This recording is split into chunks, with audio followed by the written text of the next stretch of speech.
د فراغت په دغه جلسه کې د ولایتي ادارې د ګڼ شمېر چارواکو ترڅنګ د کورنیو چارو وزیر خلیفه سراج الدین حقانی رالیږلي د مبارکۍ غږیز پیغام کې له فارغو عالمانو او حافظانو وغوښتل چې ستاسو مسؤلیت د هیواد بچیانو روزنه کې لا زیات شو او باید دغه لوی مسؤلیت په ښه شان ترسره کړئ. ښاغلي حقانی د رالیږلي پیغام له لارې په علما کرامو غږ وکړ چې باید د غوره اخلاقو له لارې په ښه شان سره د اسلام مبارک دین خلکو ته ورسول شي او زیاتولی چې د اسلام مبارک دین او د هیواد پرمختګ کې نه یوازې حکومتي مسؤلین مسؤلیت لري بلکې د هیواد ټول خلک باید په ګډه ورته کار وکړي. ولس د خلک سره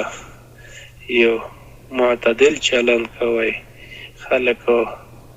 سره داسې تعامل کوئ چې خلک تاسو ځانونه په صحیح معنا باندې د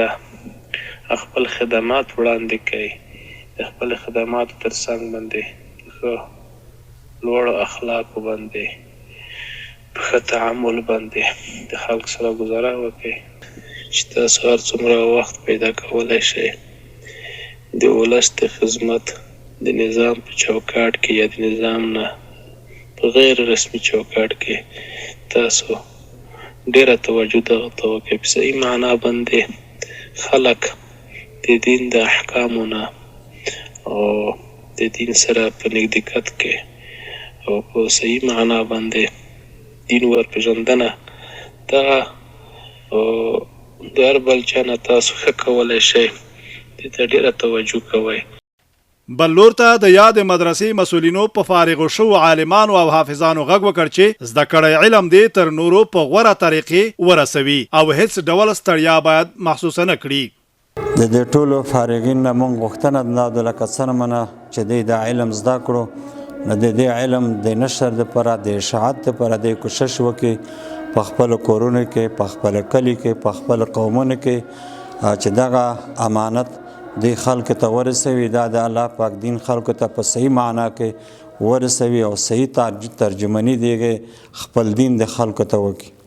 فارغ عالمان او حافظان خوښ وو چې خپلو مقاصدو ته رسیږي ترڅنګ دینی او عصري علوم لازم او ملزوم وبلل. د خوان او د افتخار نه ډک اورېدو خو بل طرف ته موږ دپاره ډېر غټ یو دروند مسؤلیت هم ده چې زموږ پر اوږو باندې اروغ ورځېدلو. الله دې وکړي چې همدغه مسؤلیت موږ په ډېر ښه شکل په ډېر ستره حوصله موږ دغه خلکو ته ورسوو. زما دا ډېر غټ ارمان دی چې د عصري علومو او د دیني علومو کوم مدارس او مکتبونه هغه چې د پوهنتونونه چې دي یونیورسټۍ چې دي د دې په منځ کې دا واټن او فاصله ختمه شي. دا زموږ د مشرانو، زموږ د علما کرامو، زموږ د محصلینو او د عام خلکو دغه مسؤلیت باید د مسؤلیت ته بیخي د حد نه زیات کار وکړو. د یادولو ده چې جامعة العلوم اسلامیه حیدرخیل وسرکه مدرسه کې سږنی کال تر 5,500 کسان د قرآن کریم حفظ، ناظره او د کتابونو زده کړې په برخو کې بوخت دي. د یاد مدرسې مسؤلینو زیاتوله چې تر 600 کسانو یې ټولنې ته د خدمت په پار وړاندې کړي هم دي.